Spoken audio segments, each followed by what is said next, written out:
पूर्णिमा हरगौरी बेसरे दर्शन देवे बाबा आखंडलमणि। भद्रक जिला आरड़ी पीठरे थिबा शिवगंगा पुष्करणी रे बोईत बंदाण करेंगे हजार हजार भक्त। बाबा आखंडलमणि हरगौरी बेस देखा अनाई रही था श्रद्धालु। तेणु मंदिर प्रशासन पक्षर व्यापक व्यवस्था करा अला नवमी ठारू पीठरे भागवत सप्ताह बसिथिबा बेले पंचुक पई प्रत्येक दिन पीठरे भक्तंक भिड़ लगुछि। व्रतधारी माने पीठरे पूजा पाउथबा जगन्नाथंक दर्शन करबा सह नाम संकीर्तन रे सामिल हेउछन्ति। अला नवमी ठारू बाबा मणिंक पाखरे स्वतंत्र नीतिकांति करा जाउछि।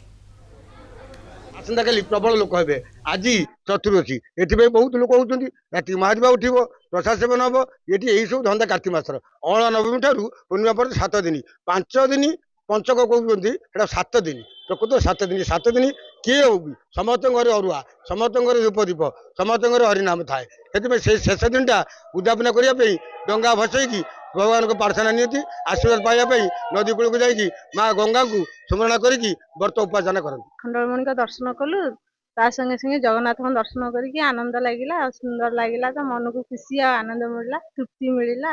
आमर मन रे अभिलाष थिला आमे जीवु बाबा आखंडलमणि को दर्शन करिवु एते सुंदर भाव दर्शन ये करूँ से मन को शांति मिलला। पुण्यपीठ तो बहुत श्रद्धालु मैंने आसुँच दर्शन करके जाऊँच। आमर मो स्वामी को आमर किसी मानसिक करूँ से आम एत दूर आसीलु। सब भक्त मैंने आसुँच आनंद उत्सव आसुँच ठाकुर दर्शन आ महिमा बाबद कहले न सरे ठाकुर अपार कृपा लाभ करी समस्ते जाऊँच। काली पंचुक शेष दिन काली शेष दिन रे प्रबल भिड़ हे ये भक्त मानकर प्रबल भिड़ हम प्रबल लोक समागम माध्यम पंचुक काली शेष हम। पंचुक लास्ट दिन आम कहते डंगा भसा हुए आमर डंगा भसा सब बड़ी भोर उठिकी गाधुआ पाधुआ सारिकी डंगा नहीं नईरे डंगा भसाती